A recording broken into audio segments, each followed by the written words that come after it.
The sound of clinking golf clubs and disappointed sighs drifted through the French doors of my parents' country club-style patio. I was inside, supposedly helping Mom prepare appetizers for Dad's monthly golf buddies gathering, but really just trying to stay invisible. At 26, I'd mastered the art of being present but unnoticed at family events. "Another beer, Kevin?" Dad's voice boomed across the patio, followed by the familiar ritual of masculine laughter and business talk that excluded me entirely. "I'm Alex Morrison," though my family had taken to introducing me as "our youngest," with that particular tone that suggested I came with an expiration date on my potential. 3 years ago, I dropped out of Stanford during my junior year to pursue what Dad called computer nonsense. What I'd actually been building was something that would soon reshape entire industries, but they'd never bothered to ask for details. "How's business, Richard?" Kevin Patterson asked. He owned the largest construction company in the state and never missed a chance to remind everyone. "Excellent, excellent," Dad replied, his real estate empire still thriving despite his complete inability to understand anything digital. "Just closed on 3 more commercial properties downtown. And the kids?" This from Bob Chin, whose pharmaceutical company had made him wealthy enough to afford casual condescension. "How's the family?" Through the window, I watched Dad's expression shift into what I'd learned to recognize as his disappointment management face. "Well, you know, David's doing phenomenally at the law firm. Just made junior partner at 32. And Sarah's medical practice is expanding. She's opening a second location in the spring." The pride in his voice when discussing my older siblings was unmistakable. David, the perfect son who'd followed Dad into business-adjacent success. Sarah, the brilliant daughter who'd exceeded even their ambitious expectations. "And Alex?" Kevin prompted, probably remembering me from previous gatherings where I'd been trotted out as the family's cautionary tale. Dad sighed, a sound that carried the weight of 3 years' worth of accumulated disappointment. "College dropout working retail. Such a disappointment." I gripped the serving tray tighter. That's what they thought I did. Because when they'd asked about my job, I'd mentioned working at the Apple store, and they'd stopped listening before I could explain that I was there conducting market research for my company's latest product launch. "Kids these days," Bob chimed in. "No work ethic. They think success should just fall into their laps." "Different generation," Kevin agreed. "They don't understand that real wealth comes from real work." Real work. I almost laughed. If they only knew about the 18-hour days I'd been pulling for the past 3 years, the all-nighters spent coding, the endless meetings with venture capitalists who initially dismissed me as just another college kid with an app idea. Mom appeared beside me, adjusting the cheese arrangement with nervous precision. "Maybe you should go upstairs, honey," she whispered. "They get a bit vocal when they've been drinking." I was about to take her advice when the doorbell rang. "I'll get it," I said, grateful for any excuse to escape the patio. I opened the front door to find a woman in her 30s, professionally dressed, holding a leather portfolio and looking slightly nervous. "Hi, I'm Jessica Laurent from Forbes magazine," she said, extending her hand. "I'm here for the exclusive interview with America's youngest self-made billionaire, Alex Morrison." The serving tray slipped from my hands, clattering against the marble foyer floor. For a moment, neither of us moved. That's me," I managed. "Wonderful." Jessica smiled. "I have to say I'm excited about this piece. Your story is exactly the kind of entrepreneurial success our readers love. From college dropout to tech billionaire in 3 years. It's remarkable." Behind me, I heard the conversation on the patio continue, unaware that their definition of my life was about to be completely shattered. "Should we do the interview here?" Jessica asked, looking around the impressive foyer. "This is perfect for photos. Really captures the success story. Young entrepreneur in the family home that launched their empire." I almost corrected her about whose empire had actually launched from this house, but stopped myself. There would be time for that conversation later. "Actually," I said, "let's start on the patio. I think my family would enjoy meeting you." Jessica nodded enthusiastically. Family interviews are always wonderful. They add such personal depth to the business story. I led her through the house toward the French doors, my heart pounding. 3 years of hiding in plain sight were about to end in the most spectacular way possible. "Just through here," I said, pushing open the doors. The conversation on the patio stopped abruptly. Dad looked up from his beer. Kevin paused mid-sentence about market trends, and Bob's golf story died on his lips.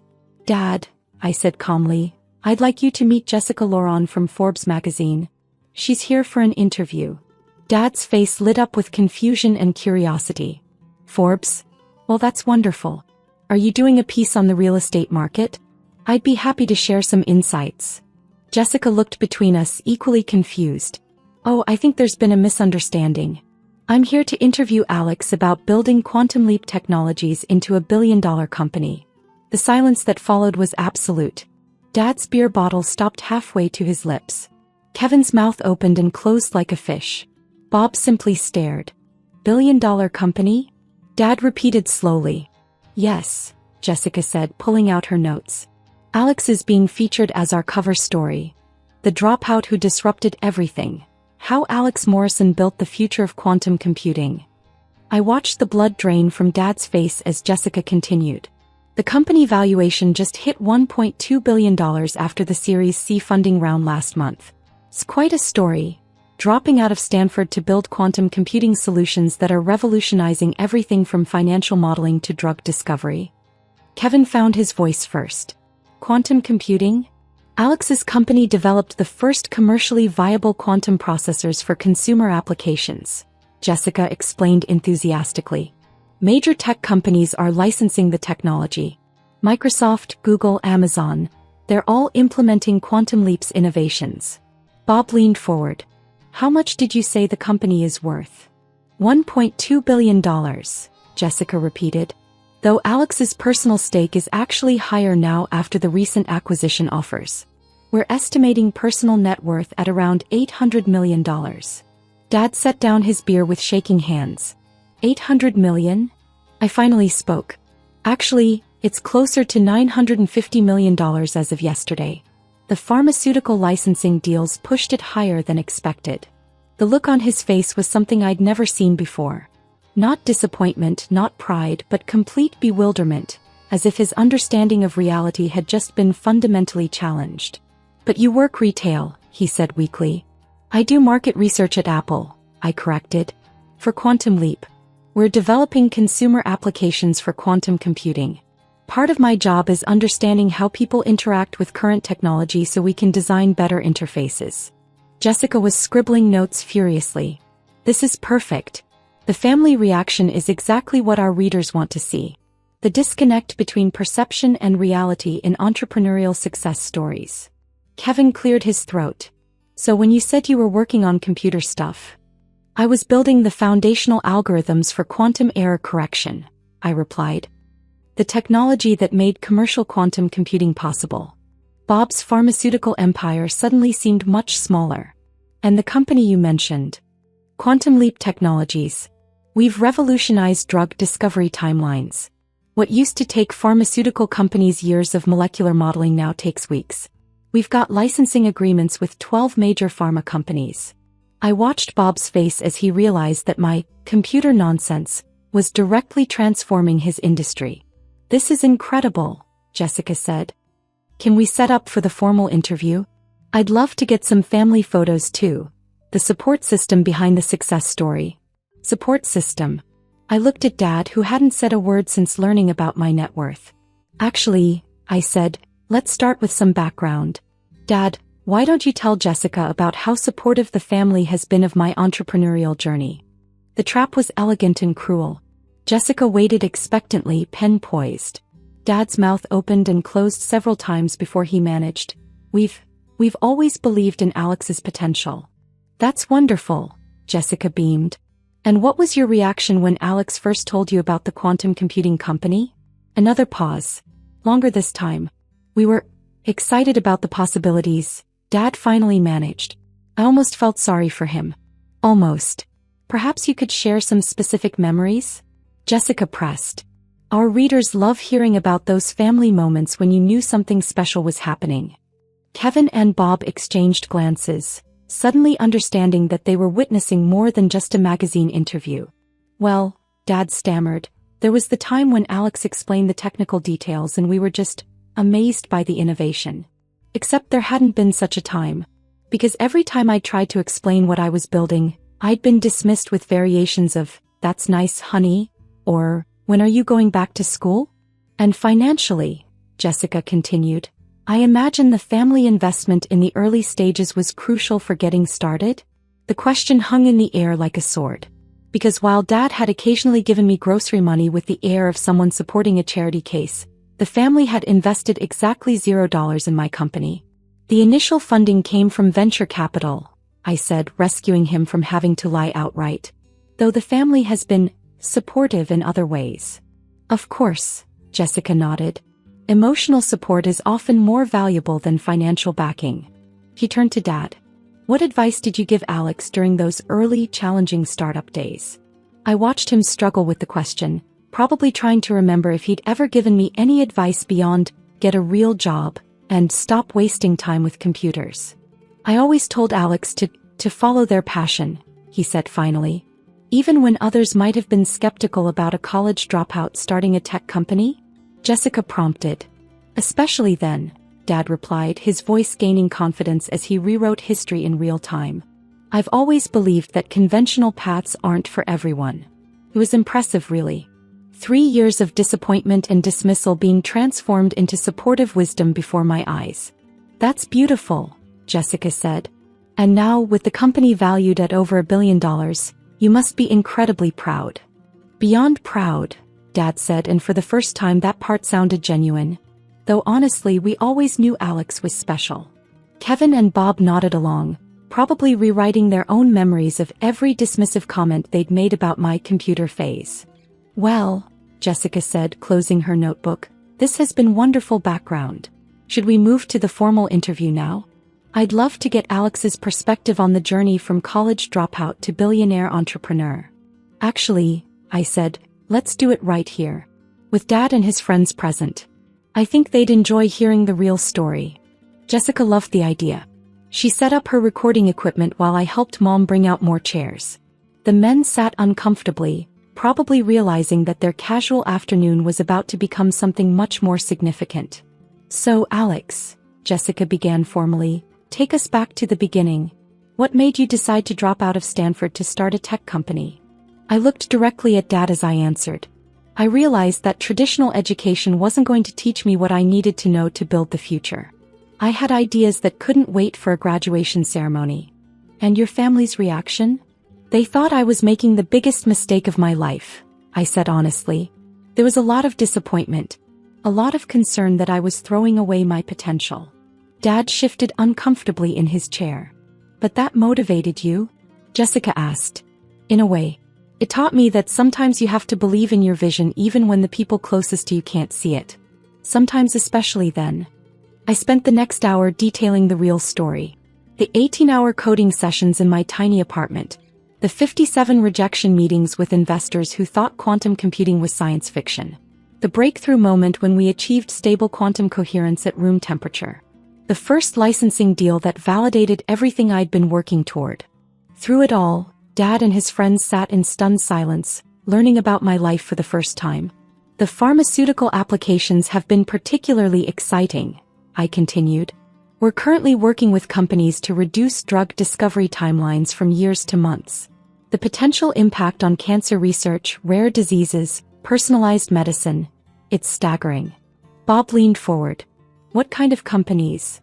I named 3 of his biggest competitors, watching his face as he realized they were already implementing technology his company didn't even know existed. And the financial success? Jessica asked. Forbes estimates your personal net worth at nearly $1 billion. How does that feel at 26? I glanced at Dad, whose beer had long since gone warm and forgotten. Honestly, feels like validation. For 3 years I've been called a dropout, a disappointment, someone wasting their potential. Now I employ 847 people, we're revolutionizing multiple industries, and we're just getting started. What's next for Quantum Leap Technologies? We're announcing a major expansion next month. Quantum-powered artificial intelligence that will make current AI systems look like pocket calculators. We're also launching a consumer division, quantum computing power in devices people can actually buy and use. Jessica's eyes lit up. Can you give us any hints about the consumer applications? I smiled. Let's just say that the smartphone revolution was the first wave. Quantum computing will be the tsunami. After Jessica finished the interview and left with promises of a cover story release next month, an uncomfortable silence settled over the patio. Kevin and Bob made polite excuses and left quickly, probably to Google everything I'd just told them. Dad and I sat alone as the sun set behind his perfectly manicured golf course view. "I owe you an apology," he said finally. "You owe me several," I replied, but without malice. "I should have asked. Should have listened. Should have tried to understand what you were building instead of just seeing what you weren't doing." I nodded. "Yeah. You should have." The disappointment comment. To my friends, that was honest, I finished. That was honest. You were disappointed in me. I know that. He looked at his hands. I was disappointed in my understanding of success. I thought it looked like law degrees and medical practices and real estate portfolios. I never imagined it could look like this. Like what? Like my kid building something I can't even comprehend, something that's going to change the world. We sat in silence for a while, watching the sunset paint the sky in shades of gold and regret. "What happens now?" he asked. "Now you get to tell your golf buddies that your disappointment of a son is worth nearly $1 billion, I said. "Though I suspect they'll Google me long before next month's gathering." "And us? Our relationship?" I considered the question.